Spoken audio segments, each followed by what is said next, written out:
Hello everyone, আমি চন্দনা। আমার নতুন আরেকটা ব্লগে তোমাদের অনেক অনেক স্বাগত জানাই।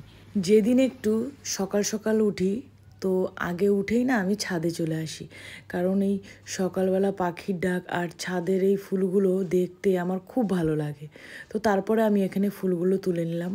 আর আজকে না অনেক নীলকণ্ঠ হয়েছিল, প্রায় 10-12টার উপরে। তো এই যে আমার ফুল তোলা হয়ে গেছে, আর নিচে এসে আমি এখন চা করে নিচ্ছি। তো সকালবেলা চা না হলে কিন্তু একদমই ভালো লাগে না। তো এই যে বাবা মা আর আমার জন্য চা আমি করে নিলাম। তো আমি চা নিয়ে চলে আসি আবার ছাদে, কারণ এই সময়টা সকালবেলায় না খুব সুন্দর একটা হাওয়া হয়, আবার একটু ঠান্ডা ঠান্ডাও লাগে। এই ওয়েদারটা আমার খুব পছন্দের, আর সাথে তো আছে পাখির ডাক। তো তারপরে আমি চলে আসি সবজি নিয়ে ছাদে, আর এখানে কাটাকুটি করি। তো তোমাদেরকে বলে দিই, আজকের মেনু ছিল চিংড়ি মাছ দিয়ে চাল কুমড়ো আর বেগুন দিয়ে পাতলা করে ঝোল ইলিশ মাছের।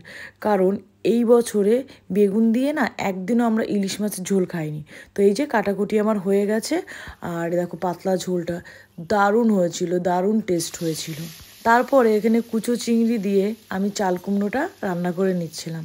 আর তোমাদের যদি এই রেসিপিটা লাগে তোমরা আমাকে অবশ্যই কমেন্ট করো, আমি আমার শর্টসে এই রেসিপিগুলো শেয়ার করে দেবো। রান্না হয়ে গেছে, ফ্রেশ হয়ে আমি এখানে ভাত বেড়ে নিয়েছি, গরম গরম ভাত, সাথে ইলিশ মাছের বেগুন দিয়ে পাতলা ঝোল।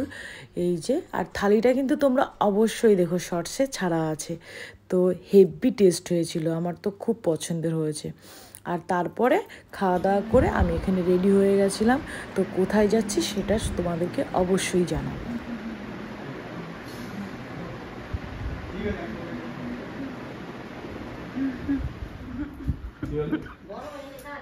ব্রাশ করেছো কেন?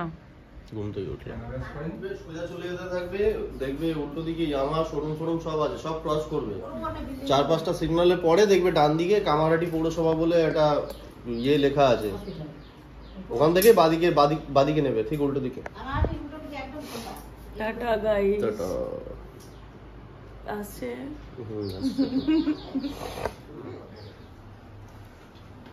ভেজা তো গো, বৃষ্টিতে ভেজেছিল ওরা।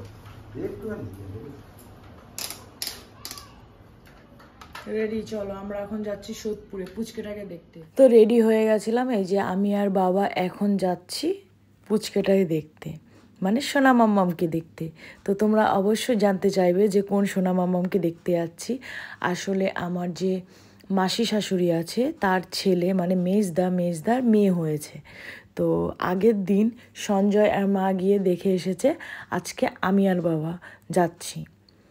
আর এই দেখো মধ্যমগ্রাম স্টেশন। তো এখানে বাবা আমাকে ইয়ার্কি করে বলছিল, ওই যে বনগাঁ ট্রেন যাচ্ছে তুই চলে যা।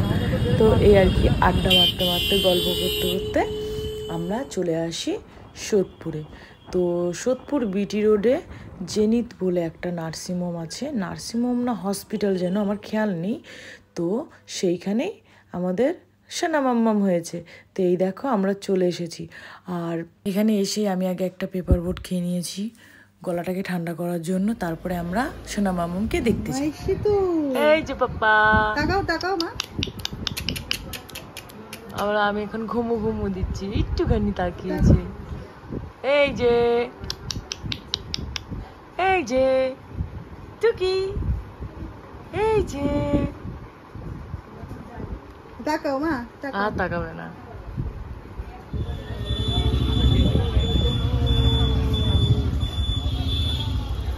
রাখা যাবে, কোথায় রাখবো? তারপরে আমি আর বাবা চলে আসি গার্ল স্ট্রিট মার্কেটটায়, কারণ এই মার্কেটে এসেছিলাম আমাদের মাছের জন্য কিছু খাবার নিতে আর কিছু ফুল গাছের চারা নিতে, আরও টুকিনাকি কতগুলো চারা নিল বাবা। তো তোমরা দেখো যে আমরা কি কি কিনলাম। দাও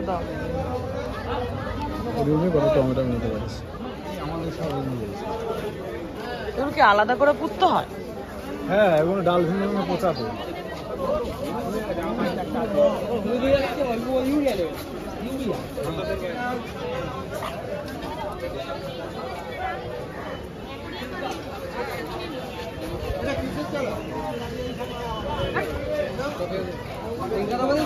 ওই মালি একই, ওই মালি।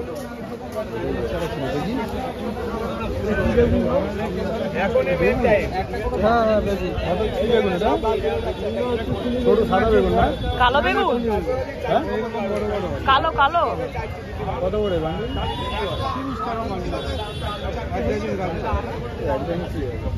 আমাদের যাবতীয় যা কেনার দরকার ছিল কেনা হয়ে গেছে। তারপরে আমি আর বাবা এখানে একটুখানি ডাবের জল খেয়ে নিয়েছিলাম, কারণ সত্যি সেদিন এত গরম পড়েছিল না, মানে অসম্ভব গরম। তো তারপরে আমরা চলে আসি, আর এইখানেই দমদমের কাছেই, দমদম বা তার আগে, আমি না জায়গাটা ঠিক নাম জানি না, মনে হয় এখানে খুব মাছের মানে বড় একটা কোনো আড়ত থারত কিছু আছে, যার জন্য এখানে এত বক আর মাছরাঙা এখানেই থাকে। আমি তো দেখে অবাক। তো তারপরে এই যে আমরা চলে আসি বাড়িতে। পুচকেটাকে দেখে আমরা চলে গেছিলাম গালিব স্ট্রিটে, ওখানে কিছু চারা গাছ নেওয়ার ছিল। তো এসে লাঞ্চ করে এত টায়ার্ড হয়ে গেছে, আর মানে এখন ঠান্ডা পড়বে কি, মানে সকালে ঠান্ডা লাগছে, কিন্তু দুপুরবেলা এত তাপ রোদ্দুরের, আর তার মধ্যে তো আমার কোমরে একটু ব্যথা, পা পুরো ফুলে গেছে, এত টায়ার্ড হয়ে পড়েছিলাম। এসে আমি স্নান করেই ঘুমিয়ে পড়েছি, তো আর ভিডিও করা হয়নি। তো এখন এই মাংস নিয়ে এসছে, তো সেটা এখন চিকেন কষা হবে, তো সেটাই করবো এখন। চলো তাহলে কিভাবে করছি তোমাদেরকে সেটা দেখ। আমার কিন্তু রান্না করতে বেশ ভালো লাগে। তোমাদের কার কার রান্না করতে ভালো লাগে আমাকে কমেন্টে জানিও। আর ভিডিওটা ভালো লাগলে অবশ্যই like, comment, share and subscribe করতে কিন্তু একদম ভুলো না। আর নতুন নতুন ভিডিও পেতে হলে পাশে যে বেল আইকনটা আছে সেটা প্রেস করে দিও, তাহলে নতুন ভিডিওর নোটিফিকেশান তোমাদের কাছে চলে যাবে। যতই রান্না করতে পছন্দ হোক, মাঝে মধ্যে কিন্তু সঞ্জয় আমাকে রান্না করেও খাওয়ায় আর আমাকে হেল্প করে। শাশুড়িও অবশ্যই রান্না করে, কিন্তু হয় না, স্পেশাল মানুষ যখন রান্না করে খাওয়ায় তার টেস্টটা একটু আলাদাই লাগে।